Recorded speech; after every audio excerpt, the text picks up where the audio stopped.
Iran America युद्ध को लेकर इस वक्त की सबसे बड़ी खबर आ रही है। ये खबर हैरान करने वाली है और इसे ईरान के लिए एक झटका भी कहा जा सकता है। खबर ये है कि ईरान ने अमेरिका का जो F-15 फाइटर जेट मार गिराया था और पायलट्स को POW बना लिया था, उन दोनों पायलट्स को अमेरिकी सैनिक ईरान के चंगुल से छुड़ाकर बचा ले गए हैं। आखिर ये सब कैसे हुआ और जिस तरीके से ईरान अमेरिका पर अभी भारी पड़ता दिख रहा है, ऐसे में आखिर अमेरिकी सैनिकों ने ईरान को चकमा कैसे दिया, जानेंगे पूरी खबर इस वीडियो में। नमस्कार, मैं ओमकार पांडे और स्वागत है आपका न्यूज 18 राजस्थान के डिजिटल प्लेटफॉर्म पे। अमेरिका और ईरान के बीच चल रही तनावपूर्ण जंग में एक बड़ी घटना हुई है। अमेरिका के F-15E strike eagle fighter jet को ईरान की जमीन पर मार गिराया गया। इस जेट में 2 क्रू मेंबर थे, एक पायलट और दूसरा वेपन सिस्टम ऑफिसर।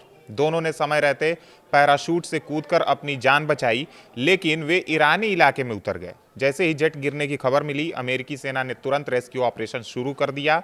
खास कमांडो की टीम और हेलीकॉप्टर जल्दी से उस इलाके की तरफ रवाना हो गए। ईरानी सेना और लोकल लोग भी पायलटों को ढूंढ रहे थे। ईरान की तरफ से कहा गया था कि जो भी अमेरिकी पायलट को पकड़ कर लाएगा उसे अच्छा इनाम मिलेगा। माहौल बहुत खतरनाक हो गया था। रेस्क्यू के दौरान दोनों तरफ से भारी गोलीबारी शुरू हो गई थी। अमेरिकी हेलीकॉप्टर नीचे उतर रहे थे तो ईरानी सैनिकों और लोकल मिलिशिया यानी स्थानीय सेना ने उन पर फायरिंग शुरू कर दी। हेलीकॉप्टर पर छोटे हथियारों से गोलीबारी हुई। कुछ अमेरिकी सैनिक घायल भी हुए, लेकिन हेलीकॉप्टर सुरक्षित वापस लौट आए। अमेरिकी कमांडोज ने तेजी से एक्शन लिया और दोनों पायलट्स को ढूंढ निकाला। इसके बाद उन्होंने दोनों पायलट्स को उसे सुरक्षित निकाल करके अपने साथ लेकर चले गए। चूंकि पायलट्स को दुर्गम पहाड़ी और दूर दराज वाले इलाके में ईरान ने बंधक बनाकर रखा था, इसलिए सर्च में थोड़ी मुश्किल हो रही थी, लेकिन अंततः अमेरिकी सैनिकों को सफलता मिली और वो दोनों पायलट्स को सुरक्षित ईरान के चंगुल से बाहर निकाल कर ले गए। वहीं कुछ रिपोर्ट्स में कहा गया है कि इस ऑपरेशन के दौरान अमेरिकी सैनिकों और ईरानी फोर्सेस के बीच सीधा सामना भी हुआ। दोनों तरफ से फायरिंग हुई, लेकिन अमेरिकी कमांडोज ने अपने मिशन को कामयाब बनाया और दोनों पायलट्स को सुरक्षित वापस देश ले गए। हालांकि खास बात यह है कि कई सालों बाद यह पहली बार हुआ है जब अमेरिकी फाइटर जेट दुश्मन की जमीन पर मार गिराया गया हो।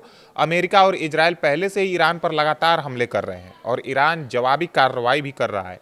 इस रेस्क्यू मिशन में अमेरिकी सेना ने सफलता तो हासिल कर ली, लेकिन ईरान जिस तरीके से अमेरिका पर भारी पड़ रहा है, सुपर पावर साफ तौर पर घुटनों पर नजर आ रहा है, क्योंकि ईरान एक एक करके अमेरिका के ताकतवर फाइटर जेट्स को लगातार निशाना बना रहा है और उन्हें मार गिरा रहा है।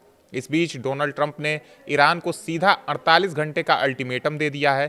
ट्रंप ने अपने सोशल प्लेटफॉर्म पर साफ लिखा कि 48 घंटे में या तो डील करो या होर्मुज खाली करो या होर्मुज को खोलो, वरना तबाही बरसेगी। उन्होंने यह भी याद दिलाया कि पहले 10 दिन की मोहलत दी गई थी, लेकिन अब वक्त खत्म हो रहा है। वहीं सबसे दिलचस्प बात यह है कि कुछ दिन पहले तक ट्रंप खुद कह रहे थे कि बातचीत अच्छी चल रही है और ईरान के कहने पर उन्होंने हमले रोक दिए थे, लेकिन अब अचानक उनका रुख फिर से सख्त हो गया है। इससे साफ है कि बातचीत और जंग दोनों एक साथ चल रही है, लेकिन किसी भी पक्ष को दूसरे पर भरोसा नहीं है। ट्रंप के अल्टीमेटम के जवाब में ईरान ने भी बेहद सख्त लहजा अपनाया है। ईरान के सैन्य प्रवक्ता ने कहा कि अगर हमारे पुल, बिजली संयंत्र या ऊर्जा ठिकानों पर हमला हुआ तो हम अमेरिका और उसके सहयोगियों को पहले से ज़्यादा तबाही देंगे। यानी साफ है कि अब कोई भी हमला सीधे बड़े युद्ध को और भड़का सकता है। धन्यवाद।